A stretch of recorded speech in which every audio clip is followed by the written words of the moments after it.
So this boy is a Corsair iCUE 220T. I'll hold it up to the main camera. As you can see, it's got a really nice front panel on it. Lots of fancy RGB. You'll see it all light up when we're done. So this is the guy that we're going to be building in. I've already recorded all of the initial review for this, where I've taken it apart and done all my B-roll footage. And now basically I've just got to build a computer in it so I can then do the finishing shots that go, there we go. This is what it looks like when you're building it. So, got a really nice front panel. Yeah. Filters, yeah, it is all filtered. The front panel, actually I'll show you since I don't need to take it off otherwise. So this front panel, this just pops off and then filter pops out there. It's all very nice.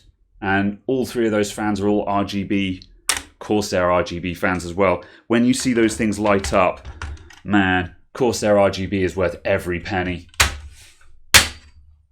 That's super nice. Okay.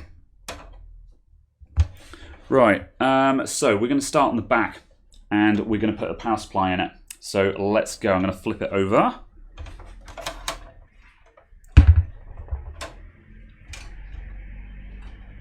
And undo that.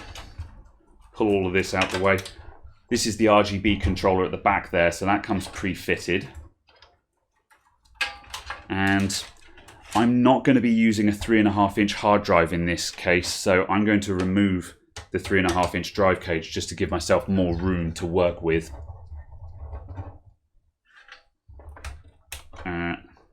Oh, screws on the bottom as well.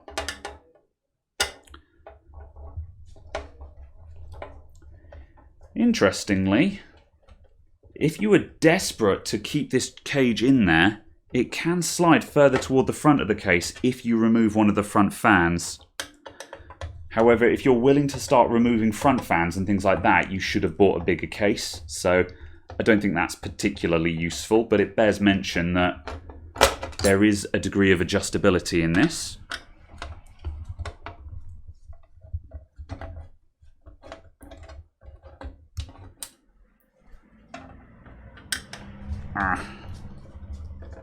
And I mentioned in the review that if you want to put in a big power supply in this thing, you more or less have to ditch this, otherwise you're just not going to have space for the cables, or it's going to be horridly cramped.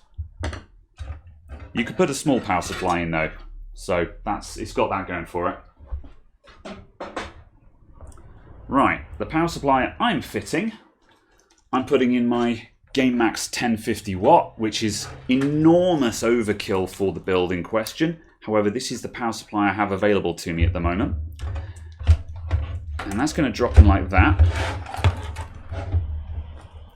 And so this is a reasonably large power supply. I wouldn't call it a huge power supply, but with a reasonably sized power supply and some modular cables coming out the back, would that fit back in? Let's just have a look. Yeah, so you can see with the power supply fitted, the amount of space you have for the cables coming out the power supply, that disappears really fast. So yeah, I mean, we could get away with that, but also this particular power supply has got flat ribbon cables on it, which take up less space. If you had big bundle cables, like if you had something like my Antec with these huge looms coming off of it, this guy would not go in there. Not with the drive cage as well. So yeah, it's possible to have everything in there, but you'd have to pick your components quite carefully. Yeah, and actually ATX size power supply, that's true. Right. Let's turn that around and get that power supply screwed in. And also, just because there's always someone who asks, yes, I have mounted the power supply upside down. It's an aesthetic choice. It doesn't make any difference to the operation of the power supply. It's either going to be pulling in air through this bottom filter here, or if it's fan side up, it's going to be pulling air effectively through the front of the case. And that makes no difference to the power supply.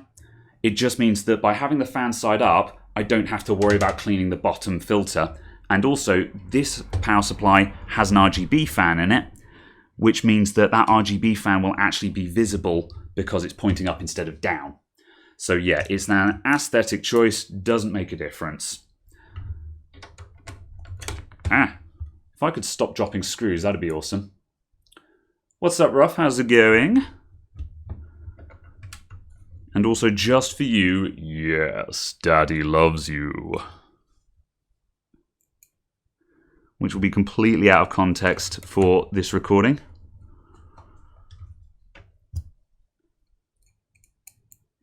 And one more screw. That one doesn't fit very well there. That's fine. It doesn't matter anyway. It's not going to fall out. And that's our power supply in. So let's route some cables around. That's my PCI Express. That is my SATA. There is my PCI Express again. ATX, I'm going to turn that. Can I turn that? No. I'm going to twist that in such a way that it wants to fall in that direction. There we go. And the CPU or EPS connector, that's the one I was looking for. That's going to come around. Oof. That will reach? Yeah, that'll reach. That's going to go up there. That'll be fine. Let's remove that. And that is going to go... Where's my motherboard? Yeah, it's probably going to go to the top, I would say. I'm going to try for there. That might be too high. We'll find out. And I'm going to undo some more of these cables. Got to figure out where all these wires are going to lay. I'm just going to leave everything leave everything floating free at first until I've got all of the positions lined up.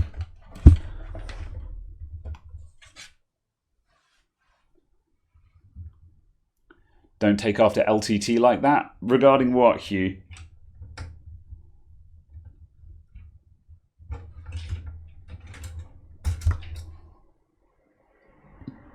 Dropping everything. Oh, yeah.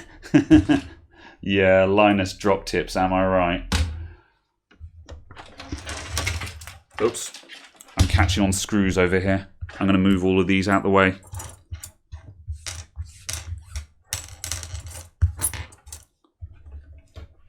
I need to tidy my desk super bad.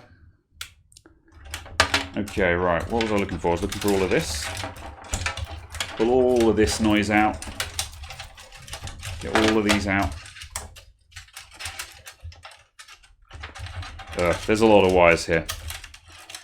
This is the problem. As soon as there's RGB involved, the number of wires in the computer doubles. Right. Oh yeah, audio, USB 3.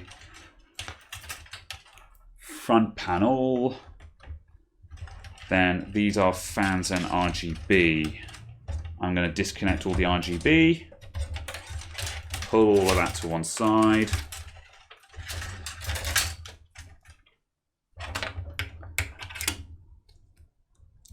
Right, those won't disconnect. It would be nice if they did. Might actually take that out while I build. In fact, I'm going to do that. I'm going to remove the RGB controller while I actually do the build. And then I'll put it in when I'm cable tidying.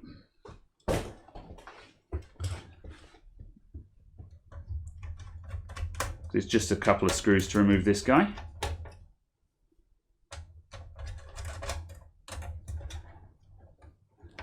So this is just a 6-channel RGB controller, and it's a really nice one because it's Corsair. It does have a USB connection, so it can be controlled in software as well. By default, it just does a rainbow effect on all the fans. It's also got a little button on there, but I haven't figured out what the button does yet. And on the back, it's just a microcontroller. Pretty simple, really. It shows that these RGB controllers really don't have to be expensive. Okay, right. That guy's going to be staying down there, and this chain is just here to plug into the RGB controller, very shamefully. And then our PCI Express, I'm going to leave down there, and just poking up into the main area of the computer just so I can pick that up later on. Right, and then all these noodly fans. Oof. I think I'll just leave them. I'm going to tie all these together and leave them flapping for a moment while I put the motherboard in.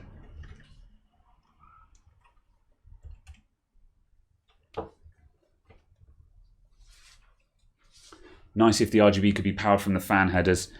Yeah, it wouldn't help though, because you'd still need to have the RGB data, the signal for the RGB, going to fan headers. Although it would be nice if they could standardize a new type of fan header, or like they could make a 3 or 4 pin fan header that had additional pins above it, so you could plug in a fancy fan connector that went into everything or something. That'd, yeah, don't know. Something in that maybe. Right, I'm going to put that in this way. I normally work the other way up, so the back of the computer is toward me. However, because of the way the cables are all laying, I'll work this way round. Okay, where's my motherboard gone? There it is. So for posterity, this is an Asus X470F Strix.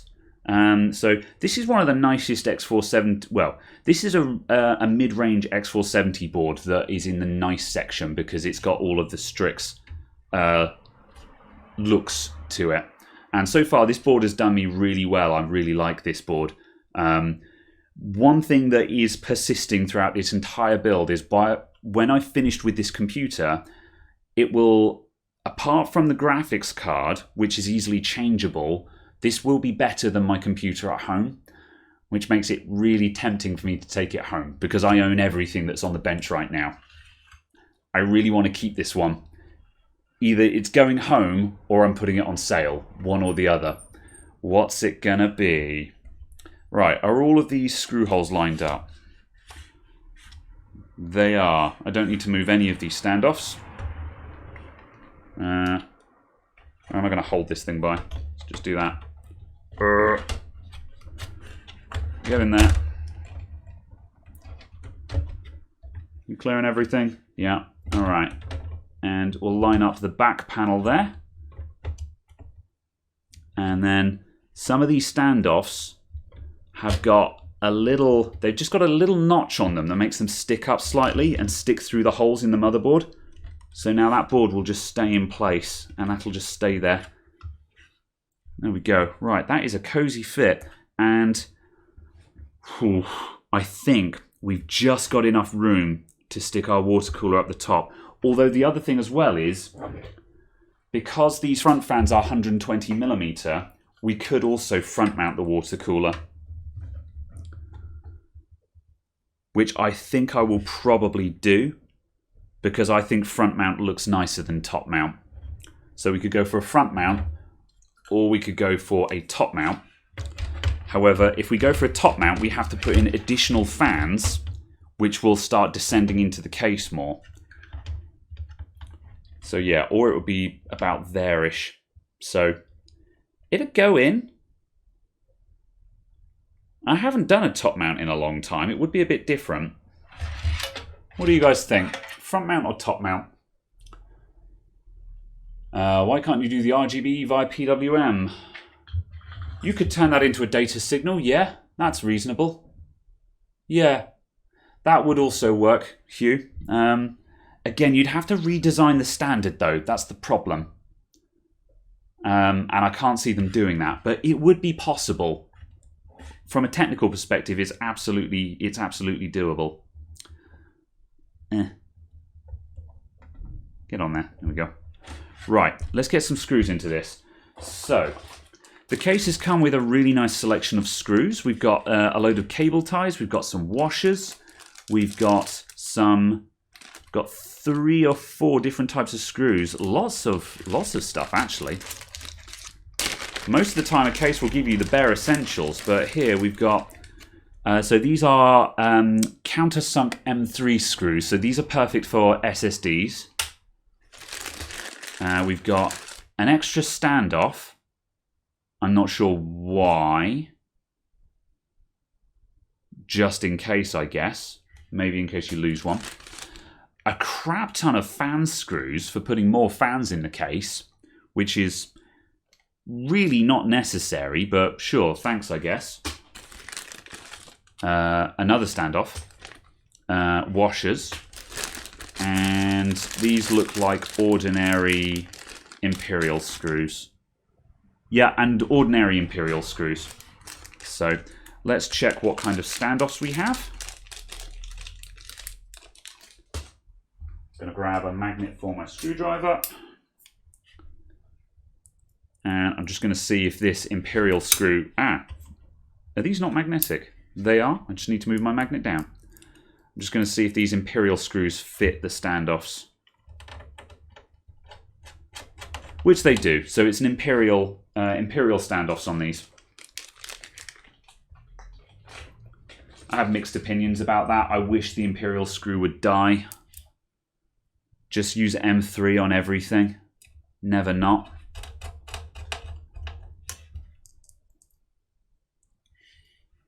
Yeah, the problem is a lot of people have this, a lot of people like the aesthetic of populating everything. So all RAM slots filled, all fan hardpoints filled. If there's a gap or a mounting point, put something in it. That is a very common aesthetic, and it does make a computer look more complete, but it's also hilariously unnecessary to the point where some computers are just absurd. You know, I mean, one of the things that, like, if you use a bigger case, I mean, a really good example is another YouTuber called Jay's 2 Cents. He's just finished his personal build, which is really good looking computer. And it's in a big case with a big custom water cooling. And again, for that one, he's opted to fill all the fan points. So he's got, what, 3 or 4 up the front, 1 or 2, I think 3 up the front, 3 down the back, and like 6 or 8 at the top. And like, you can put all of those fans on slow speed, but just like, man, you don't need that many fans. But obviously, if you didn't fill up those fan slots, then it would look empty there. So but by the time you use a case like that, you kind of have no choice but to fill up all those fan slots. And it's one of the things I don't like about big cases. Yeah, that's true, Slink. Mixed feelings, I wish they'd die. Yeah, that's not particularly mixed, that's right. More money? Potentially, yeah. And when Corsair can charge you 30 quid per fan for some of their fans. These are the cheaper Corsair fans, but Corsair will sell you a fan at £30 per fan. You can spend a couple of £100 just on fans alone. Absolutely mad. Right, that's our motherboard in. So now we're going to start connecting up as much of the motherboard as we can. So I'm going to go ATX in. And I'm going to go CPU power in.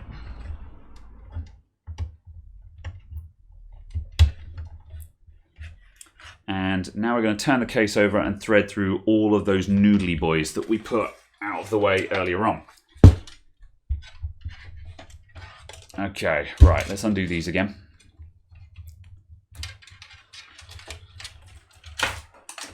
Right, the ATX is now connected. Do I need to zip tie that anywhere? I don't really. That can just sit and float because there's none of these cables, nothing around the back here will be visible. So we don't actually need to worry too much about what it looks like from behind, which is nice. So, okay. What's up, Zessohawk? How you doing? Right, so let's start out with these front panel ones.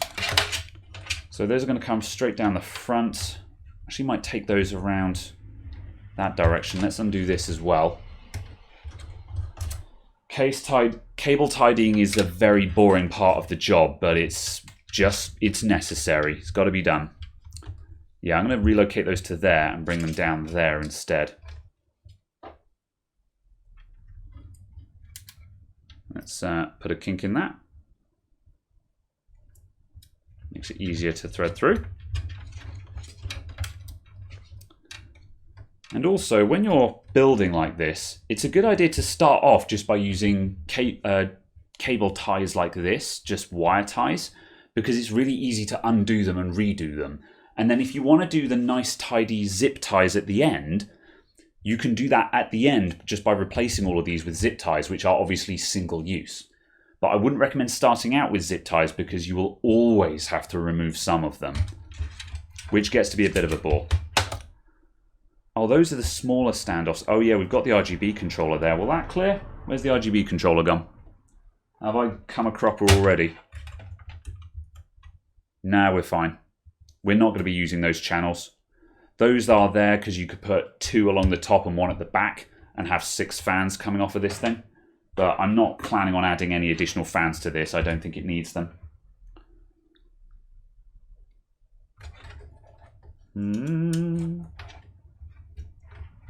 Like a cooking show, but with metal, plastic, and electric. Yeah. Pretty much. Right. So that's got to go. So we've got holes going through here and here to get these cables into the interior of the case. However, the motherboard comes right down to the bottom of this metal here. So it's actually a bit of a job to get stuff in there. But I think we can do it. No, we can't. I actually will need to back the motherboard out. That's a pain. Can I do anything about that? I'm just going to see if I can wrestle that in. That must be possible. Let me just see if I can do anything about this. So we're trying to get through there. Where's the... There it is. Let's just see if we can poke that up. Oof. I might be able to brutalize through there.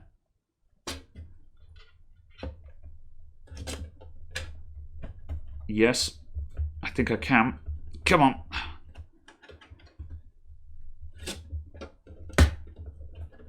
Come on. Oh, it's so close to being able to fit, but I don't think it will. Can I force that? Come on. Just give me another millimeter of space. Come on, there we go.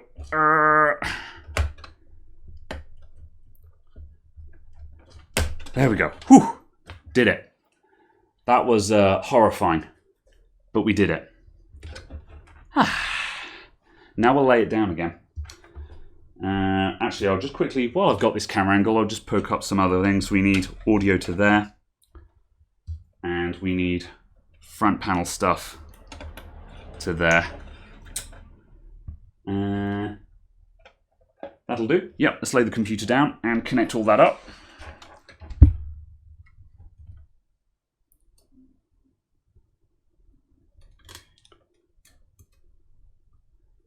Oh no, Zeta, you're not a fan of RGB. That's the very core of this case. You'll love it. It'll be great. Yeah, you could say, yeah, Ruff, you're correct. You could take this and use it in a different build if you wanted to. Because, I mean, the standalone version of this thing is the iCUE Commander, I think it's called, the Corsair iCUE Commander. And it's a bigger box, and it does fans as well as the RGB channels. But that's about 50 quid, one of those. So just a little simple RGB controller like that. Quite useful. Let me see, exposing my wrists. Yeah, I'm hot. I'm actually going to take off my jacket. There we go. Behold, the contemporary Christmas jumper. Oh, Lord! Ugh. Okay, now I feel less required to expose my wrists. Let's get all this hooked up. So, oh, I put that cable in upside down. Can we twist that? Hold on, I'm going to go for the high view again while I carry on adjusting these cables. Cable tidying is a long and laborious process, but it's worth it. There we go. Just twisted that cable over.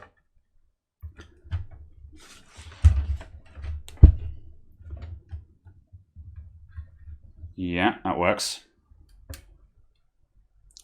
And that now means that this guy can come around like that. And plug in. I hate this connector with a passion. It's very big, very heavy, and it does not like to tidy. I cannot wait for that to become obsolete. Technically, it's already been replaced. This guy here is the C-type front panel header, and that is going to be replacing this guy over time, but nothing uses USB Type-C yet, so no one is using this one. Right, front panel, reset switch. Reset switch. Power switch. Power switch. Power LED negative. And power LED positive. And we'll push that back.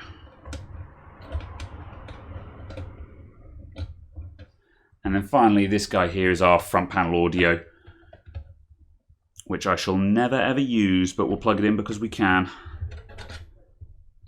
If you wanted to do a supremely tidy build, you could probably leave certain things disconnected that you know you'll never use.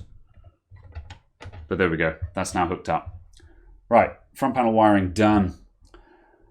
Static much, not an issue.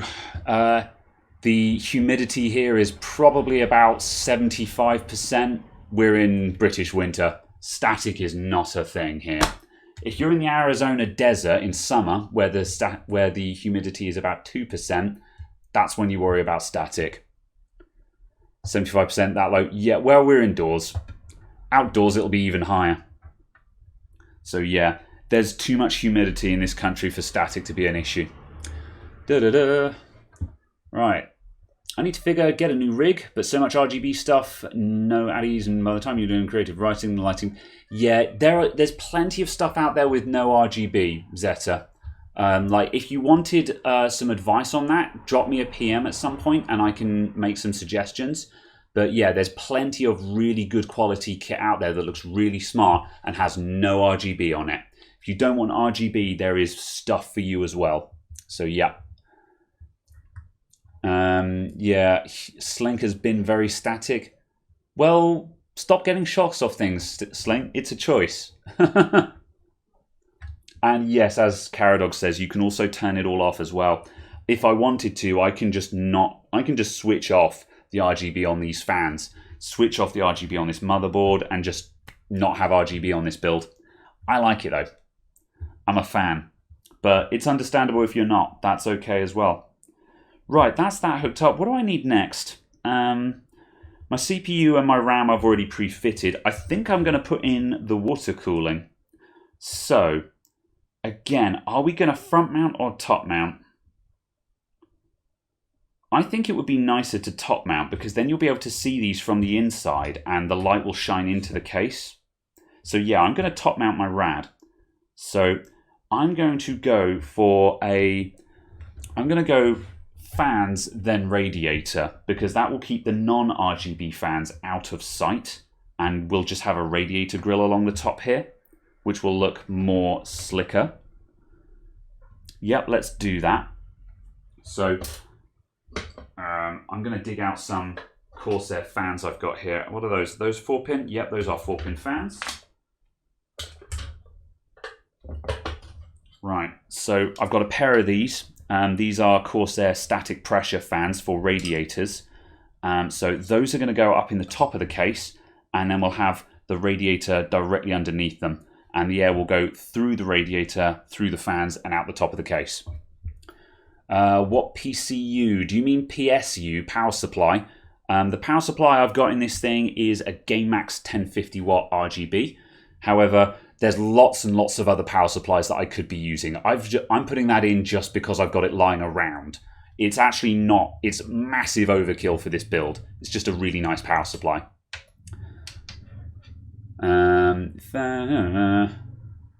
Yeah, that's true. I like the rainbow effects they can do. Like when you see these things running, I'm really tempted to fire it up now just so you can see what I love about these fans. In fact, let's do it. I'm just going to quickly switch on the RGB fans so you can see them run, because they're that pretty.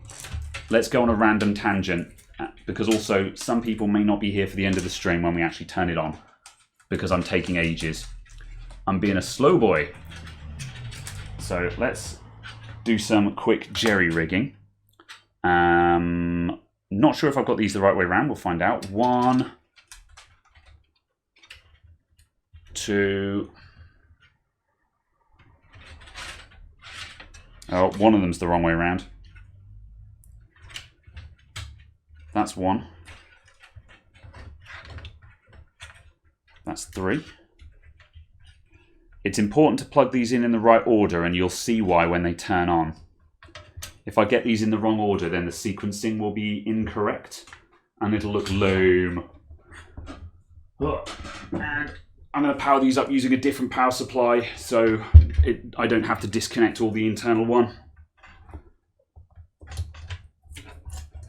Right, I need that. I need that. I'm going to stick a testing cap on this power supply so it turns on its own.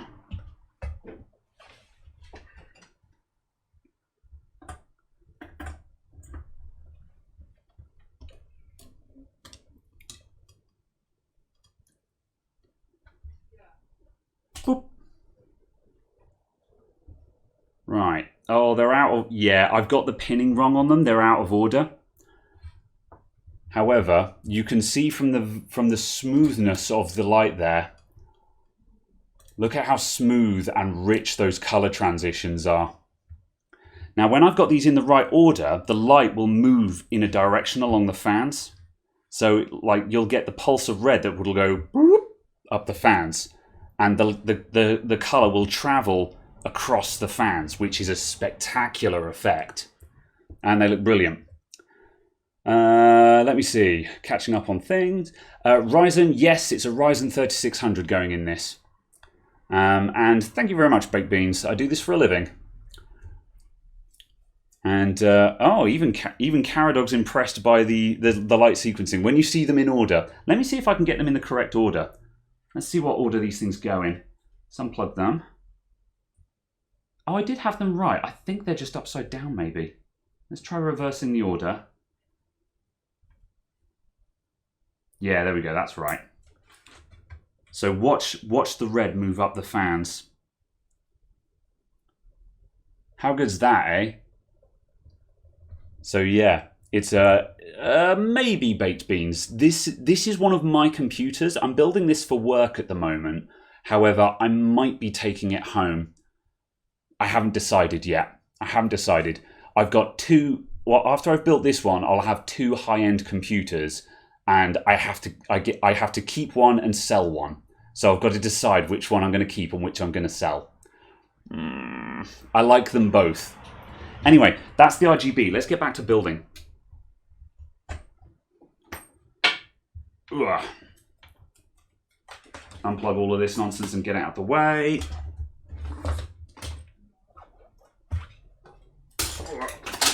Dropping things because the shop's a mess. Right, where were we? So, we're fitting our water cooling. Let's get that in.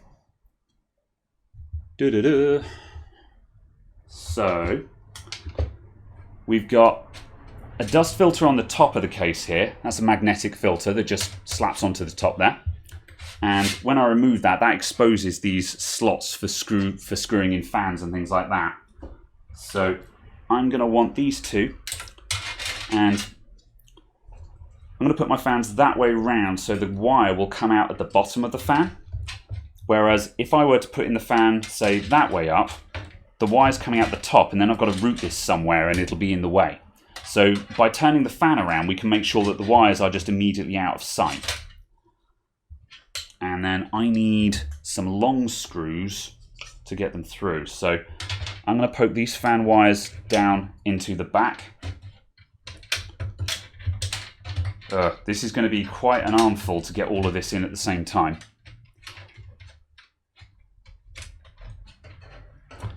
She'll be arguing which components for which one. Well, this build more or less with well, the only thing that my home computer has that is better than this will be is it has a better graphics card and better memory, but I can easily swap those over. But the thing that gets me the most is that my home computer is very, very pretty in its own right. And it's, yeah, my home computer is a very, very pretty build. And this one will look nice, but it won't have the same aesthetic that I want. But this one will be faster overall, because that 3600 will destroy the i5 in my computer at home in all ways it's possible to be destroyed. So it's a tough choice to make. But the thing is, I don't need the extra speed. It's just nice to have. Okay, right, we got that. Then I've got some long screws here. These long boys are going to go all the way through the fan and into the radiator. So let's get one of those in there. So these top mounts will fit 140mm fans. However, looking at the amount of space I'm going to have, oh, this is going to be horrendous to all fit in at the same time. I might stop trying to hold this all in at the same time in a moment. Get out of there. There we go. Right, and stay. Let's get the radiator roughly into place so we can start screwing this in. What graphics card? Going into the build today, I have a 980 Asus Matrix, which is a big chunky boy. However, the best card I own, which will go into the computer that I keep, is a EVGA 1070, which is a modest graphics card, but very good for general use. It'll run anything at 1080p max settings, which is all I need. Heck, right. So that's going to go in roughly there. And let's just get a couple of screws in so this stuff starts sitting in place. It's very difficult to show you guys what's going on for this section, so bear with me.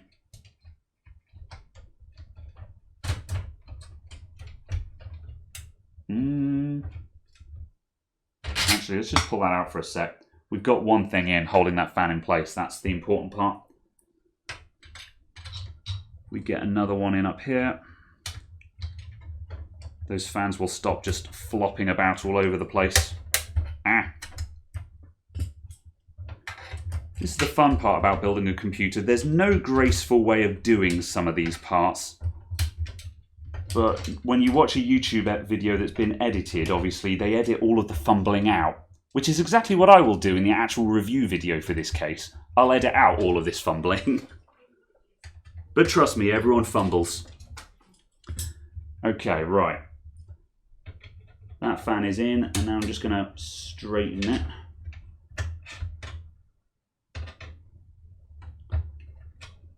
Okay, right, now I can put in... Ooh, is that clearing my RAM? Oh no. Yeah, it does clear the RAM, but only just. Run any game? Basically, yeah. And yes, I am indeed fake news. I'm not even a real person.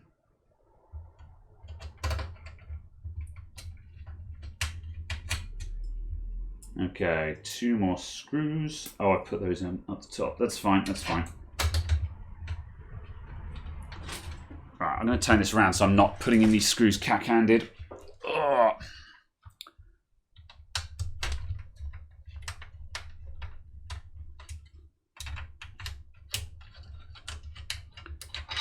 And down the bottom.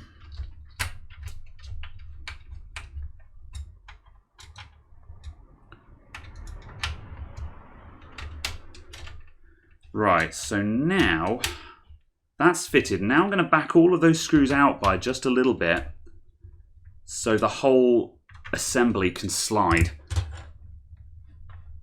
A bit more. And then that will give me just a little bit of movement to make sure that the radiator sits exactly where I want it to.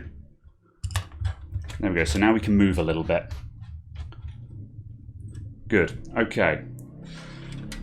The pump. Now, how are we going to get this to a point where it will sit upright? There we go.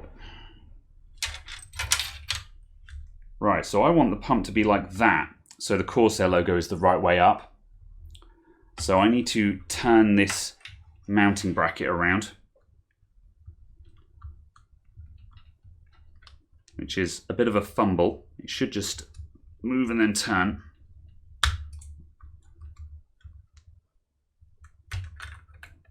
And we turn that 90 degrees and put it back on again. You don't have to do this on the Intel one because the Intel one is square. This is a pain in the ass doing this. There's also thermal paste on here, so I'm covering everything in thermal paste right now. No need for a 2080, no. Yep, Caradog's putting in good advice there. There we go. Right, I'm just going to grab a bit of loo roll and some alcohol and just clean up this thermal paste I've got all over my hands.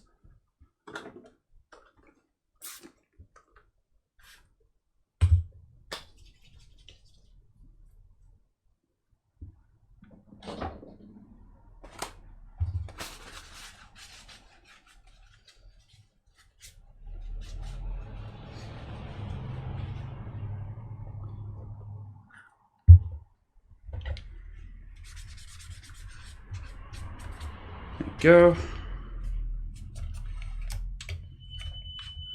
And that's all out of sight. We'll get any bits I missed in a minute. Main thing is I'm not putting it all over myself anymore. Okay, right, we are ready to put this guy down. Time for thermal paste. Where's my thermal paste? It's there. All right, we're putting in Arctic MX4. Cheap and cheerful, high performance, and I'm going to put a cross over the middle there. No need to go all the way to the corners. That should do it. And now I need to make sure I've got the bolts ready for this, which I've put to one side. Nothing worse than when you put the pump head down and you realize that the screw bolts for it are not within arm's reach. Okay, right. On it goes.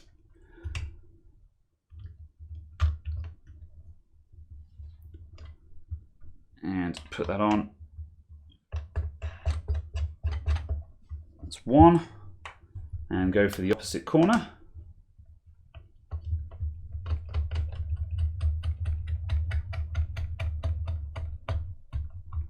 And that's two.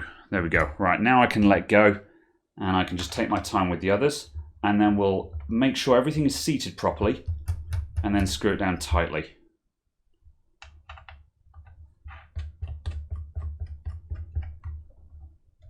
Right, screwdriver. And I'm just going to tighten these down to the stop. I don't need to graunch them tight. I don't need to tighten them as hard as I can. I don't need to put my elbow in it or anything like that. Literally just tighten them until the screw stops turning.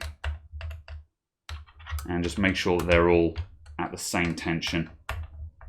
Dunzo. There we go. One water cooler. And the cables for this now, we're going to route elsewhere. And oh no, I have made mistakes. I think we'll be okay. The fan header that I plan on connecting this guy up to is somewhere underneath the radiator. This is why I don't like top mounts. This is what happens with top mount stuff. That's okay, that's okay. I'm sure we'll get it all done. Okay, I'm going to turn this all around so I can thread some cables.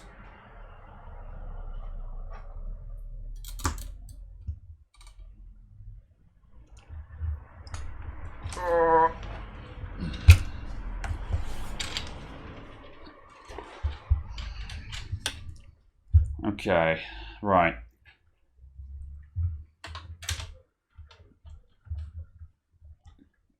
Just gonna thread this along to the back.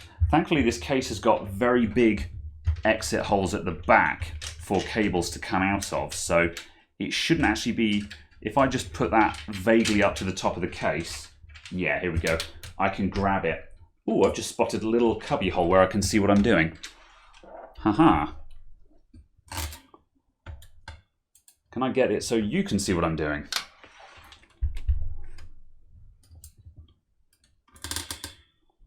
Just about. So you can see our cable moving around there, and if I just pokey in there, nope, tweezers, time for tweezers. Grab that guy and pull him out the back.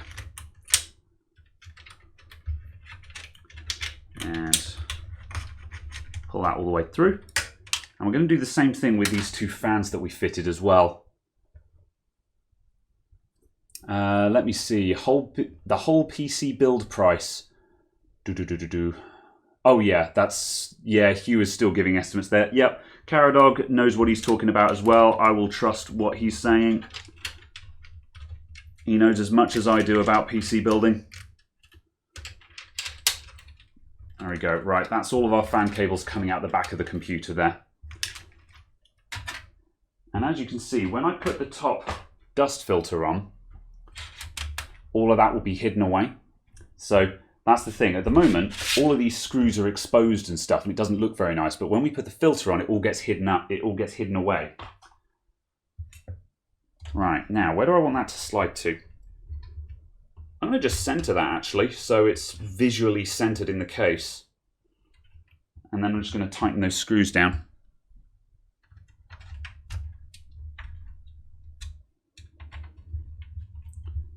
And then we can lay this flat again and carry on wiring everything in. That'll do. I've only put 4 screws into this radiator. You can put up to 8 screws because it's 4 per fan. However, you don't need that many screws. It's not going to fall out. So just in case someone is thinking, hey, he only put 4 screws in there, I'm aware. I also forgot to thread that guy through, so up we go again.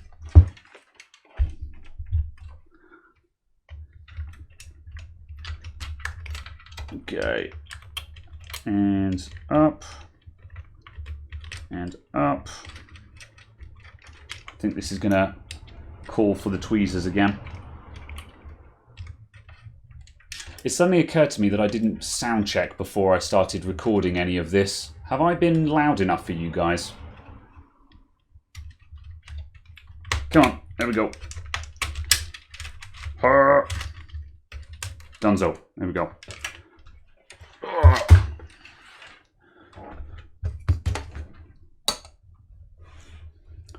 It's spot on. Good. Okay. Dunzo. Right. How's that all looking? God, the clearance is okay there. I mean, you can top mount in this. But honestly, I would advise front mounting. And if you front mount, that will limit the size of graphics card you can fit. Like, here comes the chunky boy. Here's the Asus Matrix 980. This is a big graphics card, but it's not the biggest. I have seen bigger graphics cards than this. I saw someone with one of these cases, and they had a 1080 Ti that was about that long in their one. So, however, if we just drop this let's just drop this in. I'm not going to put it in there permanently, but I'm going to drop it in just so we can look at clearances and just see how plausible it is to front mount. And thanks, DB Cupid. I'm glad you're enjoying it. No need to brag, yeah. My 980 is bigger than yours. Although, truth be told, I bought this graphics card just because of how big it was. Because I wanted a graphics card that would look big and impressive in my demo PC. It's the only reason I bought this card is because it was so obnoxiously huge and it would look And everything will probably wobble while the recording fires up. There we go. All right. Sorry about that, everyone. We are now back. I don't know what upset OBS there, but it had kittens all over the counter. However, thankfully, I record in Flash video format, so I have not lost my recording.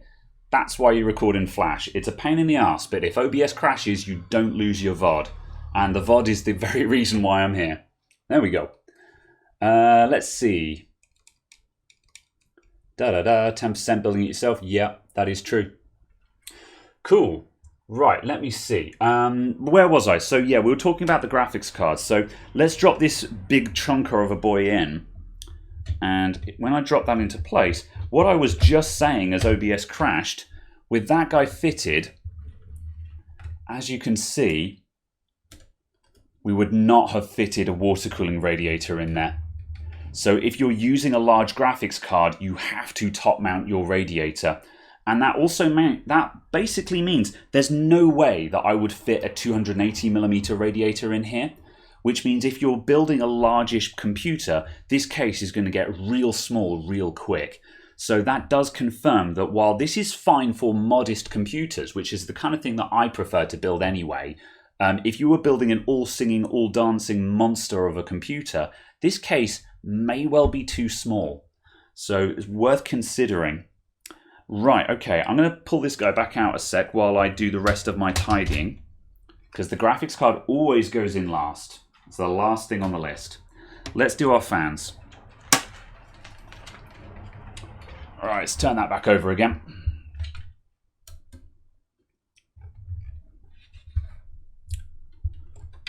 Doop. Try not to squash everything underneath the computer. Okay, so our fans have come out here. We've got two 4-pin fans for the radiator. Those are going to plug into these headers. So this means that the water cooler is going to control the fans on the radiator, so it can speed up or slow them down as required. And I'm just going to do that, and I'm just going to tie that back to there, just so it's out of the way. Have I got another wire tie?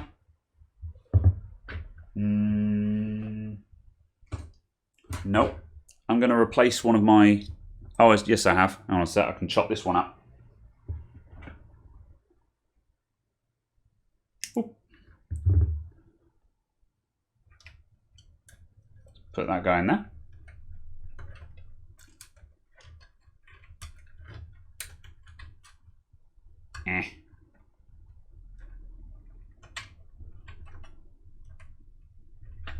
There we go.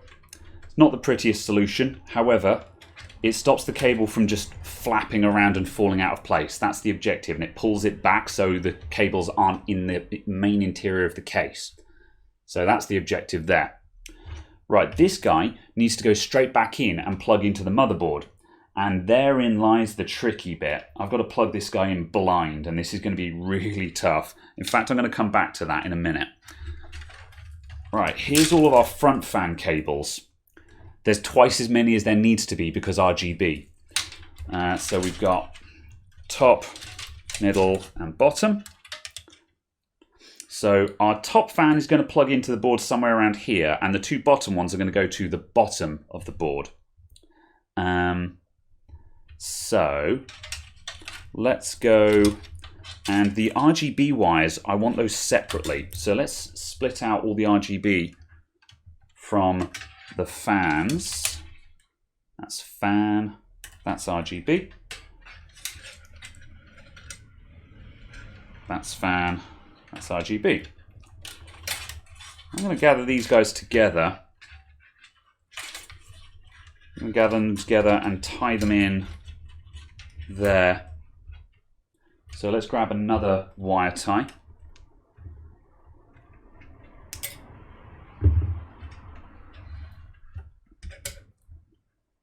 Whoop, and put him through there. And just thread all of these in.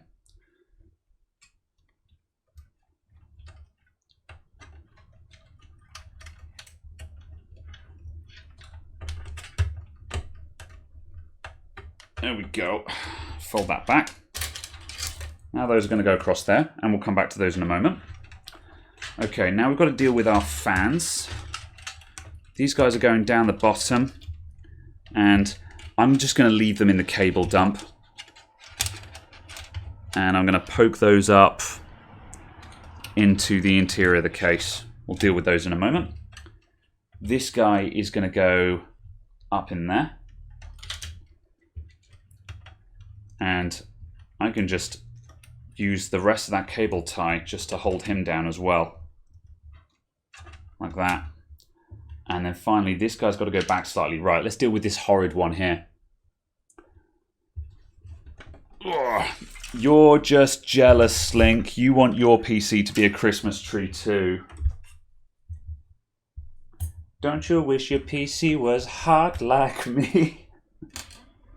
Right. Now, I need this guy here. Oh, let's sort out the focus. Can I get that camera any higher? Just about. Right, now we need this guy here. Le focus. Whoop.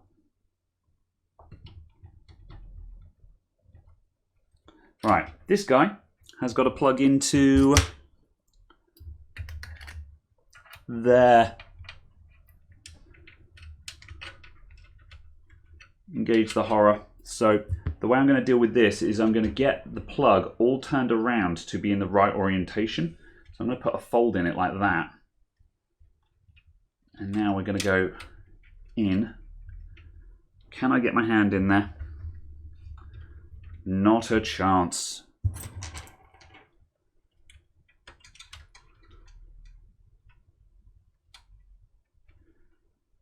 And I'm going to go quiet while I go into try-hard mode for a sec.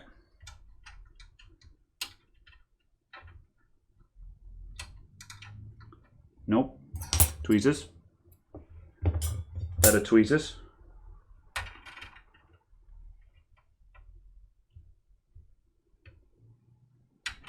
I need better tweezers because those ones are too big. Where are my needle tweezers? I can't see them, or they're not in sight. I'm going to have to put this down. Oh, I've spotted them. There we go.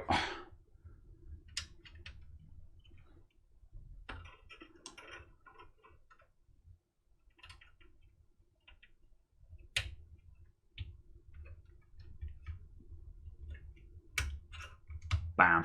There we go. Done. Whew. Done and done. Ugh.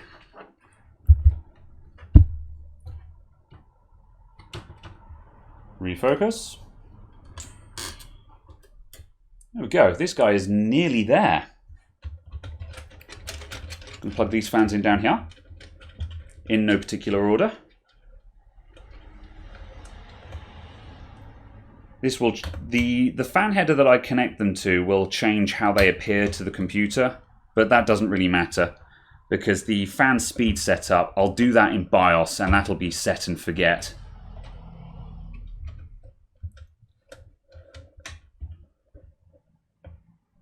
And 2. There we go. That's our fans. Oh, we've got this boy up here as well. Don't you forget about me.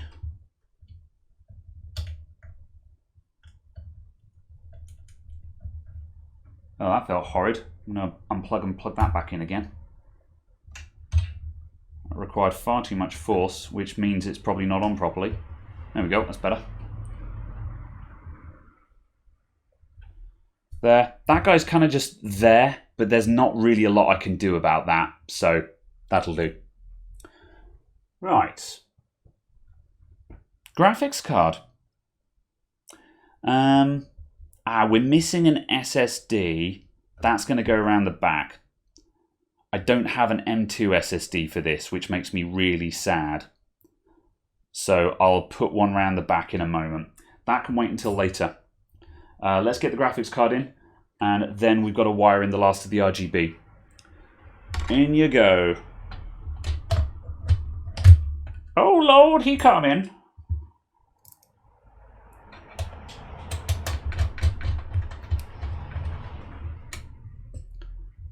And we'll pull through this cable that we pre-routed earlier on. Whoops, I pulled the rubber grommet out. Let's get that seated.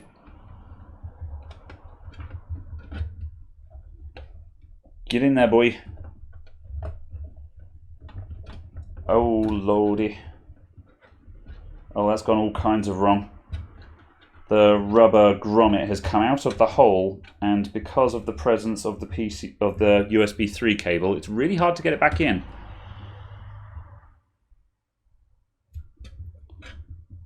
What I might do is pull the rest of it out and start from the hardest corner first. There we go. 1. Come on, this is downtime. 2.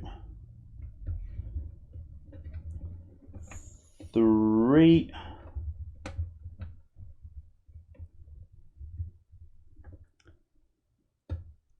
And 4.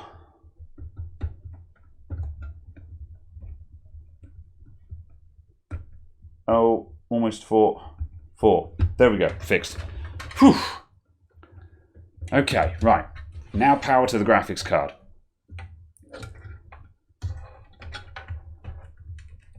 One and 2. Dunzo.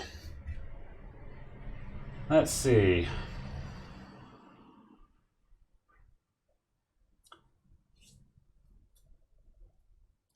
Yep, still talking stuff. Well done, Hugh. You're a trooper.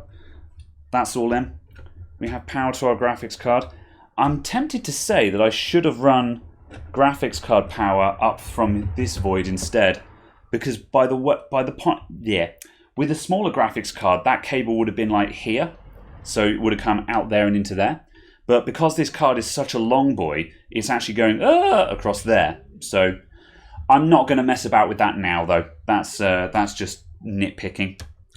Okay, last of the RGB stuff, and we're ready to turn this guy on. And up we go. Okay, RGB controller. Let's get that back in place.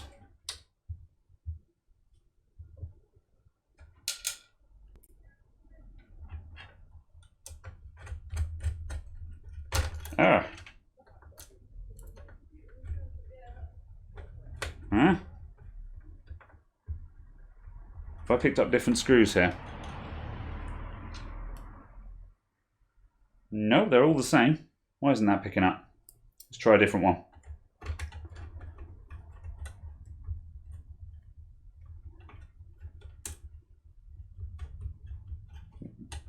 These screws feel wrong. Aha. They were wrong. Those are the correct screws.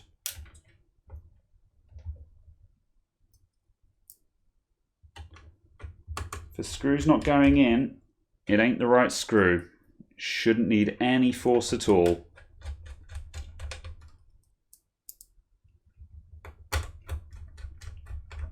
There we go.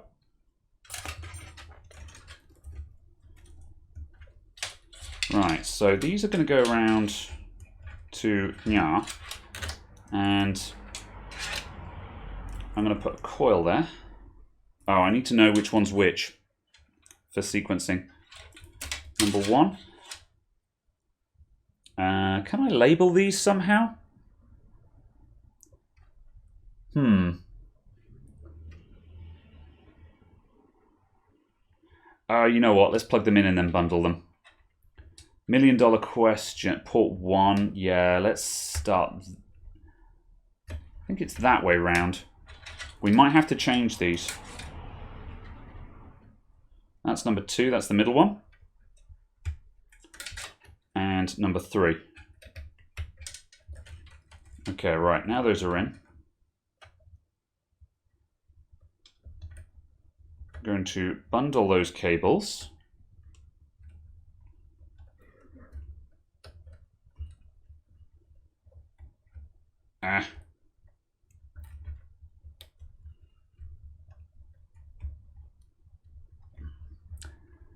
And zip tie.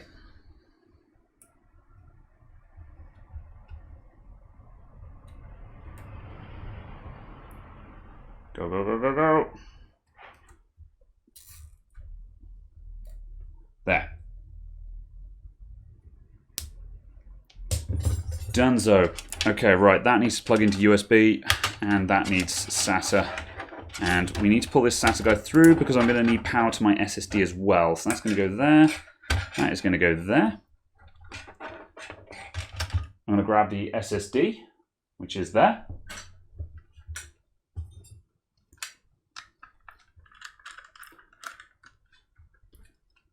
"2.5" SSD, boo.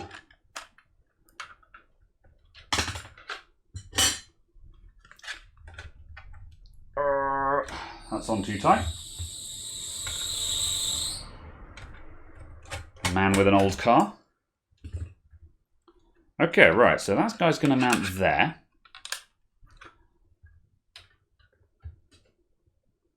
So we'll put this on here. This is one of the reasons why I really hate 2.5" SSDs in towers. It's such a faff to fit them. On any modern computer, just always M.2. There's so much less hassle. This is just a cheap throwaway SSD that I have for this build.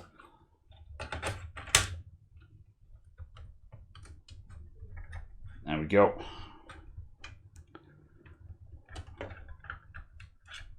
Power. And that guy is going to go there for USB, for USB. And then finally, I need a serial ATA cable. And I have one here. And that guy is going to go from there. He's going to go round there and in there. And all of those can tuck in. And that's it. We're done back here now. So I'm going to grab the back panel and squash all this flat.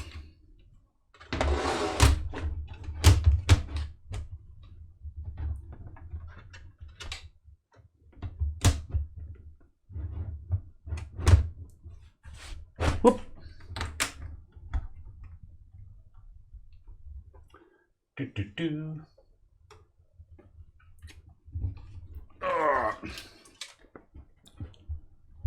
What just moved? I heard something.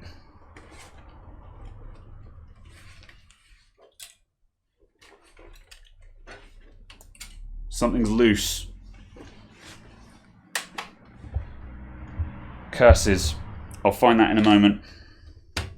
I can hear something rattling in the case, and I don't know what it is. Right, USB goes down the bottom.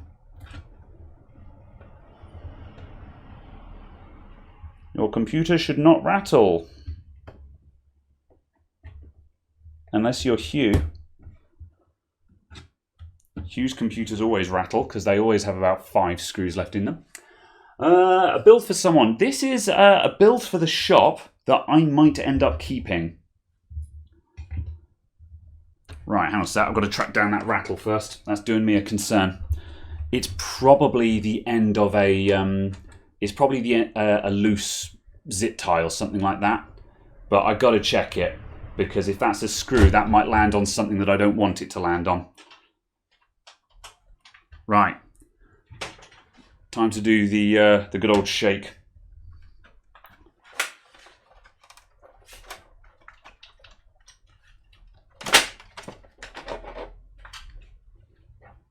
The rattle has disappeared.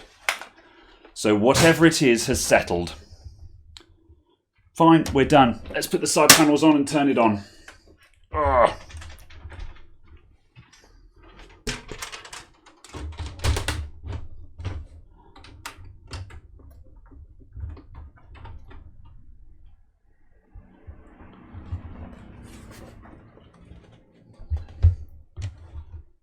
Oh yeah, plug in the SATA connector as well. That would have been embarrassing. That would have given us no boot.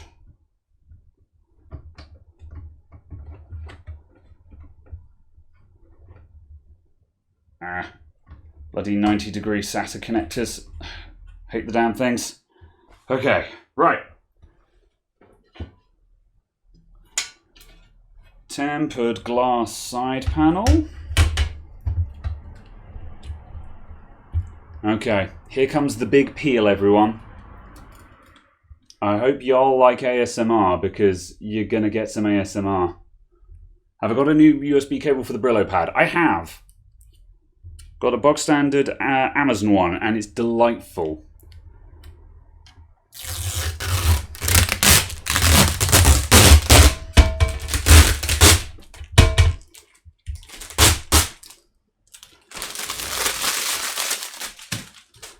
Not the best peel I've ever done, but a peel. Not out of 10 heard sexier peels. Yeah. I guess that didn't have much appeal.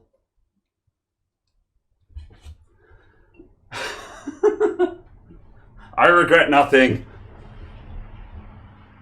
Yeah, you went for the same joke. Okay, right. I'm going to use some Mr. Sheen multi-surface polish on this tempered glass side panel because where I've just removed the peel, it will be a dust and fingerprint magnet. So I'm just going to go whoop. And we're going to buff that back to a sheen again. And this will just leave a nice protective layer that will stop it from picking up fingerprints. Get all the residue from the glue off of it.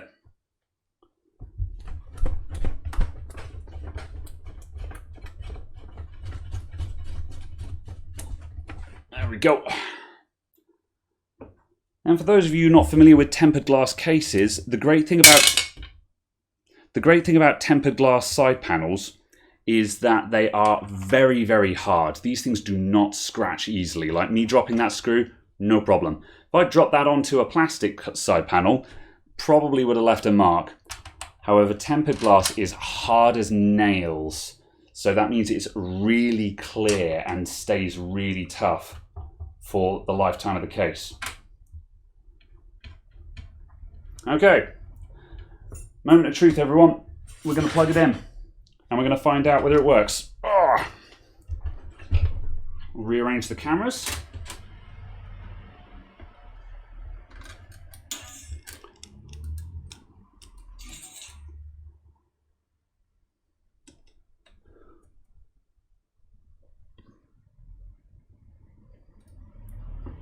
With the mic out of sight, I hope.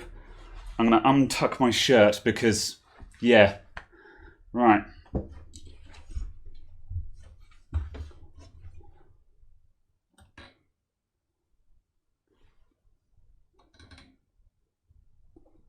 Think that'll do. Okay.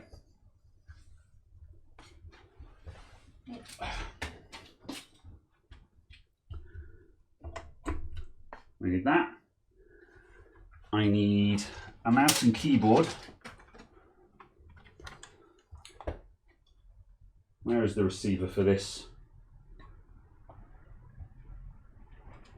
One moment. Oh, I'm missing a mouse and keyboard receiver. There it is. Mouse and keyboard receiver.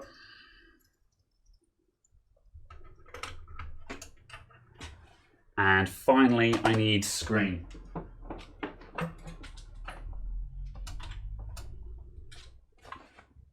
All right, take your bets, everyone. Will it work first time?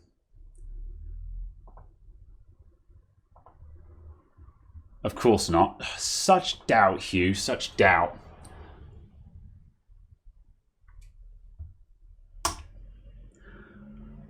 The motherboard has illuminated. Yeah. Right, I'm just going to turn off some lights so you guys can see it.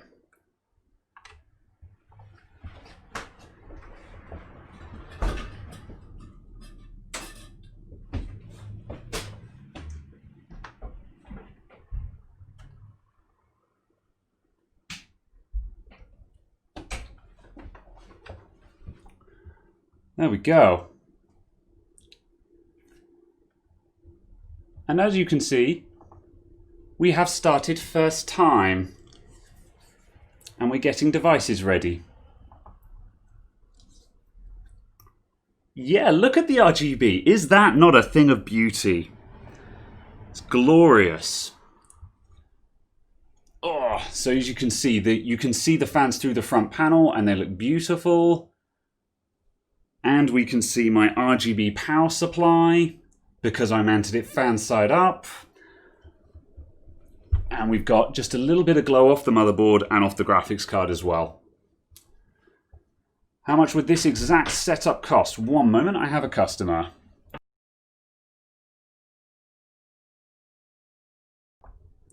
Hello again. Right, where were we? I was answering questions. The whole cost. So cost of the build. Let me see. So about 85 for the case. 85. So let's call it 80 just to round. 50 quid for a power supply. So 130. 130. I don't know. Maybe 80 for a water cooler. So 200, 210-ish. Graphics card, we'll budget £200 for that. So 410. 190 for the CPU. 510, 600. 140 for a good motherboard. 740. SSD, 50 quid. 790. RAM. How much is 16 gigs of RAM, Hugh?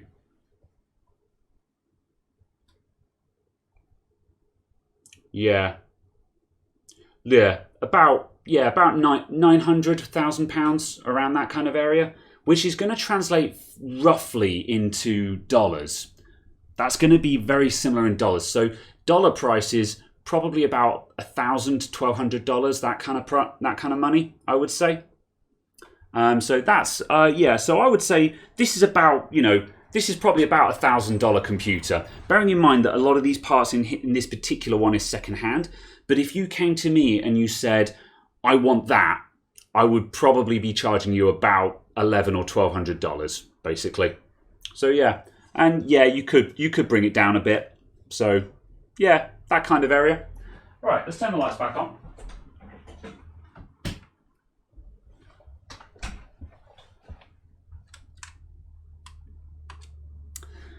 Cool. Right, so the last item of business, what's the time? I've got a little bit of time left.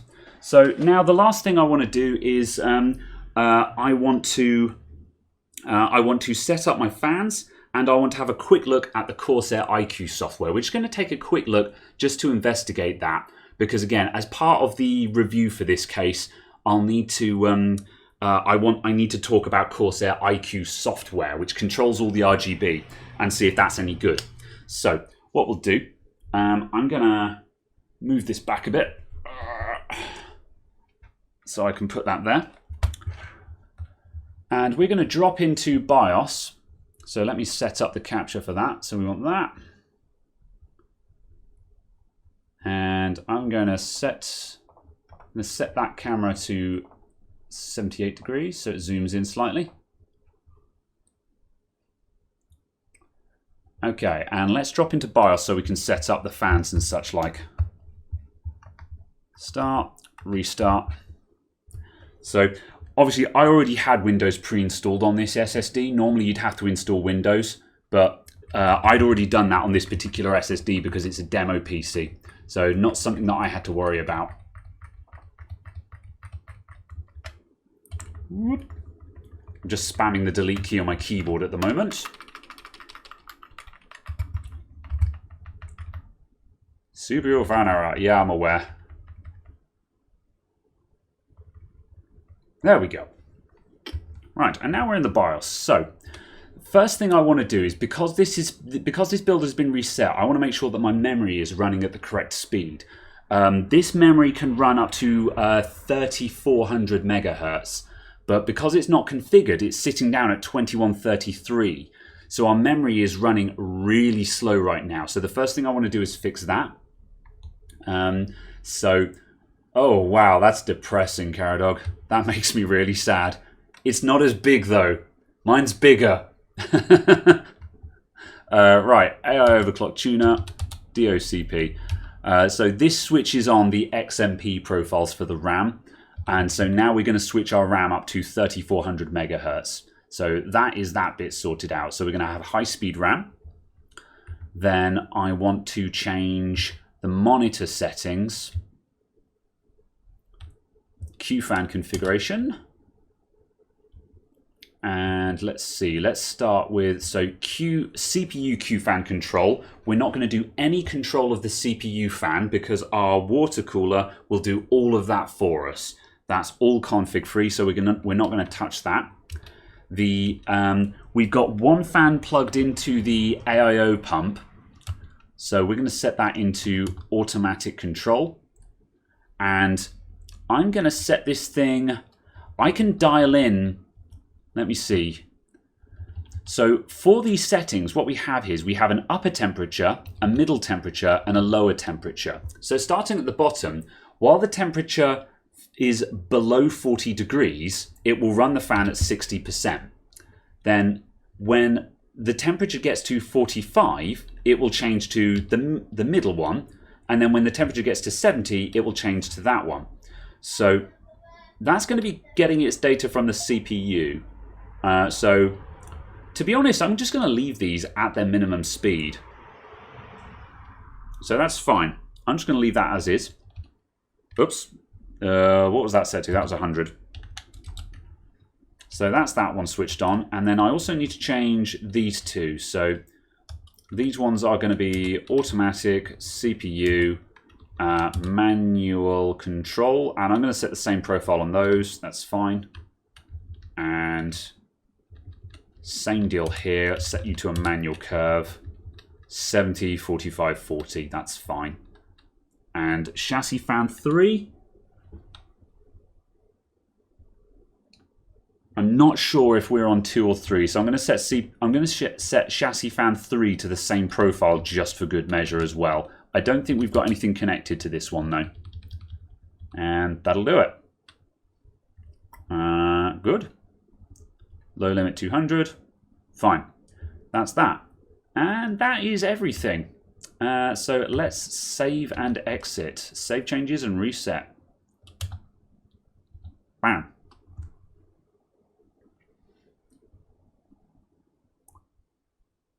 There we go. So you guys probably won't have heard it, but the amount of noise coming off of the fans just dropped significantly. Oh, and then they got louder again.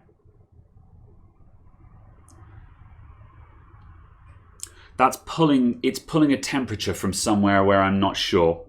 It'll take me time to tune those fans to where I want them to be.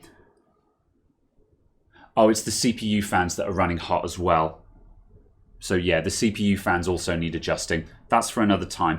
Let's do some fun stuff with the RGB though, because that's what I really want to look at. So I'll turn that around so that's on show.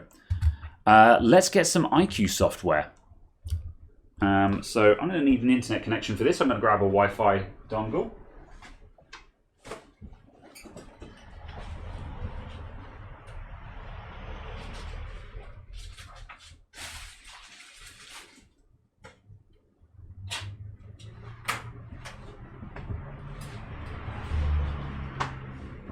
Wi-Fi.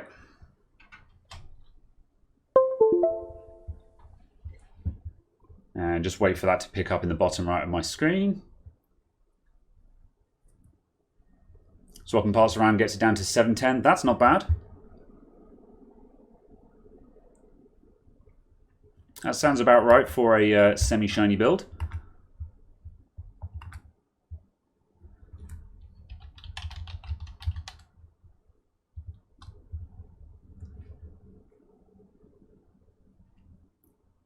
I'm going to get myself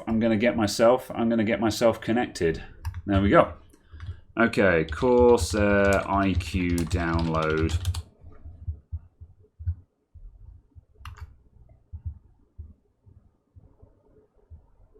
Corsair iCUE version 323.66. 323.66. Why are there two identical downloads? Who knows? Let's get that one. Stay in the loop. No, I don't care.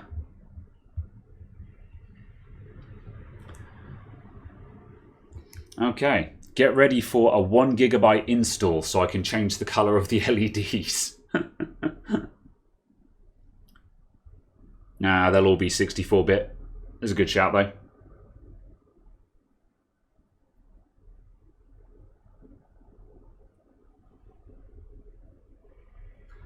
While I wait for that, I'm just going to check my temperatures.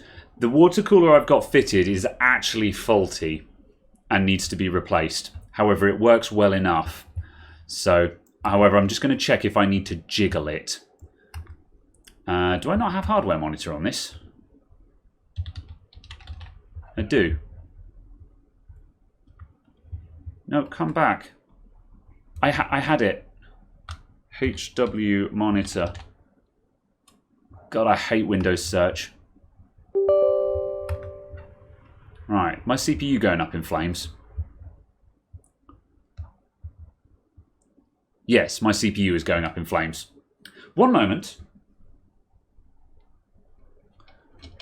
Let's get iCUE installing while I fix it. Yeah, the CPU fans just went onto panic speed. Whoop.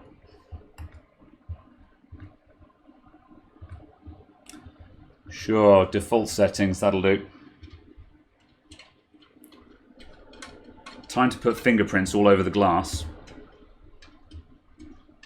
This thing has been good as gold for the past month, and of course now I've got it on camera, it's going wrong for me.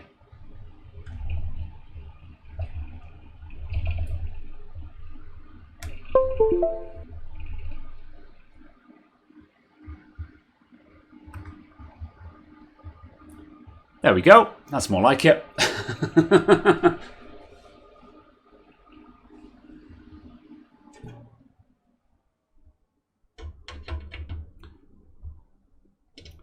Ironically, it was fine when I had it mounted at 90 degrees and it was fine.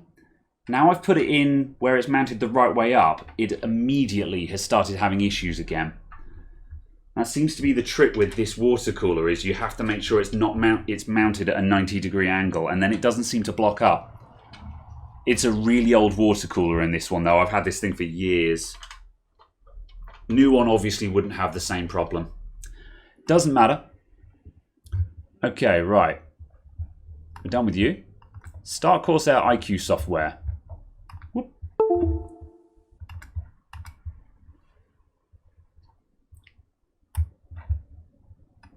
Right. Welcome to Corsair iCUE. Lighting node core. There it is. Lighting setup.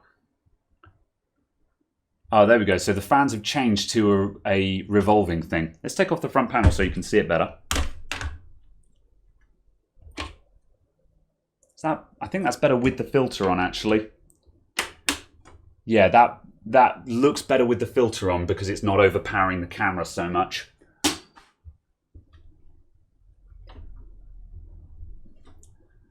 Cool. So let's see what we can do with this one. So lighting channel, QL RGB series fans. 6 fans are connected. I have 3 fans connected, so let's tell it that. So you can see it's sequencing the colors through the fans again. And they're not QL. I'm not sure what model these are. I'll leave them at just QL for now. It's a bit sad that it can't detect it, but that's fine. Right, lighting channel 1. Cool. So it's on rainbow wave. So we can do spiral rainbow. Yeah, so that's just a spiral rainbow with no sequencing in it. What does that do? So we've got just rainbow phasing. I'm going to swap this around so you can see the LEDs more rather than what I'm doing in software.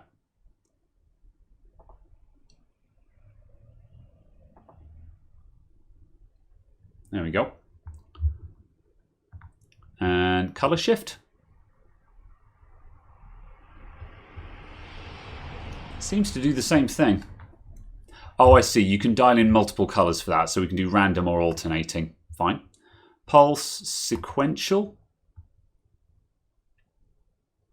Yeah, so again, this is a sequencing one where it's changing colors through the fans.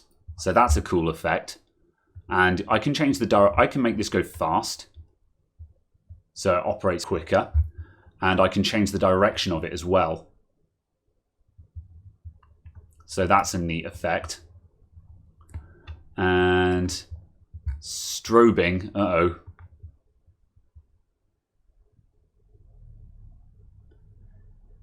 Oh, Zetahawk would love that. That's beautiful. It flashes so vibrantly. Ah! Rain. Now I use the rain effect on my RAM at home. Let's slow that down. This is going to look nice on slow speeds.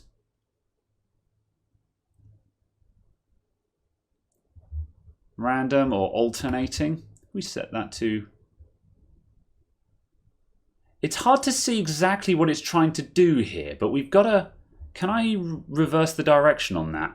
I don't think I can. But again, we've got an effect here where we've got droplets moving down or just pulses moving down through the fans, which again, it makes it look like more of a scene rather than just a fan that's illuminated, if you see what I mean. So there's something going on in that. Visor. Okay, yeah, so that's a back and forth thing. So yeah, think Cylons here. Marquee. Marquee's horrible because of the flashing effects. So yeah, we've got a revolving flash here. I'm not a fan of Marquee at all. So temperature. So now we get into some of the smart controls in that we can have it so they're currently green. And so that's currently, here we go. So this is pulling the temperature from the graphics card. Let's heat the graphics card up and watch what happens when I put a load onto the graphics card. So let's just do that a sec. So now I've just hit the graphics card with a load. Now watch as it starts changing color as our temperature increases.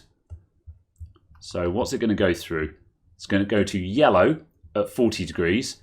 And then when the graphics card hits 60, it'll shift into red. How long is that going to take?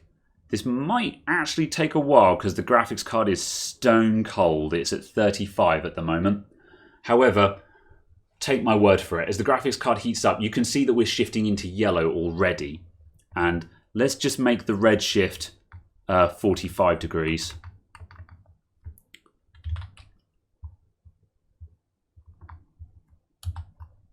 Enter. There we go.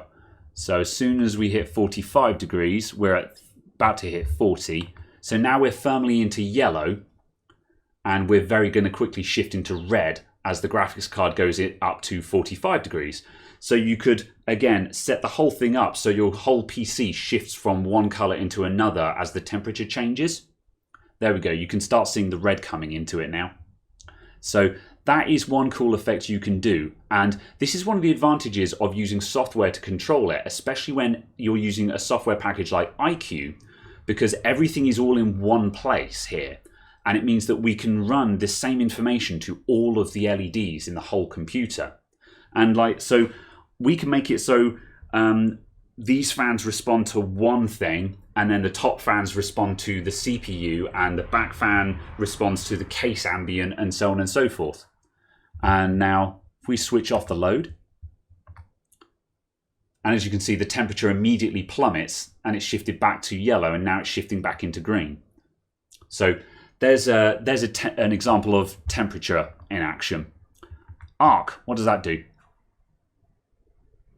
Okay, so this is another spiral effect where it's doing a color spiral, but with a point of light. That's a neat effect, and again, we can change this to any colors we want, and we can change it to counterclockwise, and we can make it go fast, or we can make it go slow.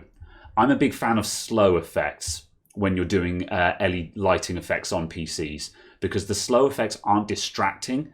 When you look at them, you can see that it's softly moving and it has life in it, but out the corner of your eye, you won't really notice it. So I'm quite a fan of that kind of thing. I like that arc effect. You could do cool stuff with that. What's Pong do? Looks a bit too quick. Can we make that slower? Oh, okay. This is not showing us the proper effect because we've got too many fans registered. Hang on a minute. Can we change that? 3 fans are connected. Yeah, I've told it we've only got 3 fans. So why is it... Let's try those. Oh, that's ruined all my lighting now. Hang on a minute. However, I've got the right fans connected now. Oh, it doesn't allow me to do that now. Oh, that's fine. Fine. Temperature. Color warp. Yeah, okay. Shifting colors. Rotary stack.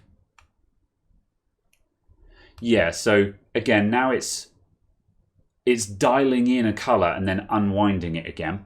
So that's a neat effect. Infinity. That's also a very pleasant effect. I like that a lot. Now, what would be really cool is to combine this is one of the problems that iCUE has that really frustrates me, is what I want. I want this effect combined with another effect. What I want to be able to do is layer up effects. I want this on top of a static color. However, whenever I try and do this in iCUE, it doesn't let me. So let's try and add another effect a sec. Move that up to there. And that rainbow wave, I'm going to set this to a static color. Static white at low brightness. Oh, there we go. It's just worked. I genuinely didn't think that was going to work. So look, now we've got just a pale white color with the infinity effect stacked on top of it. And this is how you can layer up effects in iCUE to make custom effects. And as you can see, that is a really neat look. I really like that a lot. I mean, what I would probably do actually is I would run static color and then I would run this on, let's change that blue and another blue. There you go. And as you can see, you can start dialing in a really nice, pleasant color look there that's just got a bit of movement, but without being flashy and obnoxious. So now we're getting out of the presets and into custom stuff. And I tell you another one that would look good in there is to mix that with purple. There you go. And as you can see, now we've got this sort of nebulous thing moving in. And we could change our static color to be a colder color. Something more like that. And as you can see, now we're starting to build up a really nice custom effects on the fans. This is the kind of effect that I like to do. And then if we wanted to go mad, we could set it to fast. That starts getting a bit too quick, but that on slow. There, look at that. That's pretty. That's a really pretty effect. I'm not sure about the purple. I would change that to another color, but you can see what we're doing here. You can see the effects I'm going for. So let's just unstack those colors and carry on looking. And rainbow channel. Yeah, that's the stock effect that this has. That on slow, I think. And again, if you like your rainbow waves, rainbow wave on slow. And again, the key thing about this effect is the fact that we've got the effect is traveling through the fans. And that is a trick that, so far as I can tell, Corsair seem to be the only people that have really nailed the sequencing effects like this and made them easy to do. Like, I want to do sequencing like this on other RGB equipment, and it just doesn't have this kind of functionality. I'm very impressed by this. So that's all of the predefined ones. And then, we can look into other stuff as well. We've also got waves. Oof, okay. What do we do with this? Oh, wow, you can actually apply... So we can actually put in some kind of gradient here. Is that in can we put in another one? One effect into another. And can we cross those over? I'm not quite sure what we're achieving here, but you can see that we can two sides. You can see that I can probably dial in some kind of custom ripple effect where it's changing colors. Let's change that to red. And yeah, so I'm dialing in just a sequence of colors that it's going to jump through. And you can start building that up. And this is how you do something that's fully unique. What's ripple? Again, this also requires me to start dialing in curves and stuff. So we're not going to go into those too much, but yeah, you can kind of see what we're gunning at here. Oh, this gradient looks a lot easier to work with. Yes, that's fading out, so we can have that fade into another one. Blue. Oh yeah, so that's brightness. Purple and white. And we want to add in a blue on the end, just so it doesn't jump to white again. So if we made that blue again, and now we're fading between blue and purple, and again, we're stacking up effects. So this level of customization is pretty nuts.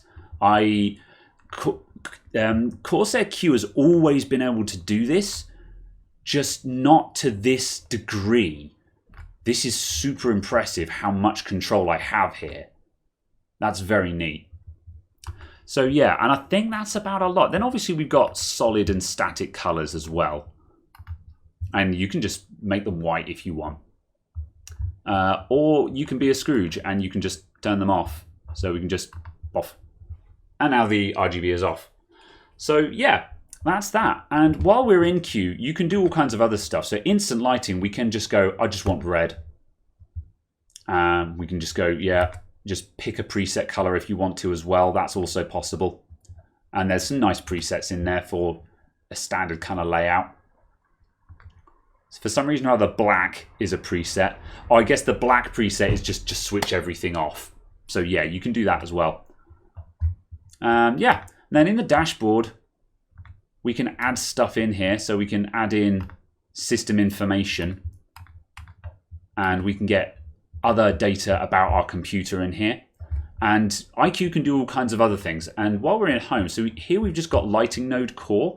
But if I had more Corsair equipment connected to this, if I had a Corsair headset, a Corsair keyboard, a Corsair mouse pad, then all of that stuff would all be appearing in the devices and we could link all of the light sequencing up into all of those devices. So everything we've got with LEDs in it is all dancing to the same tune effectively.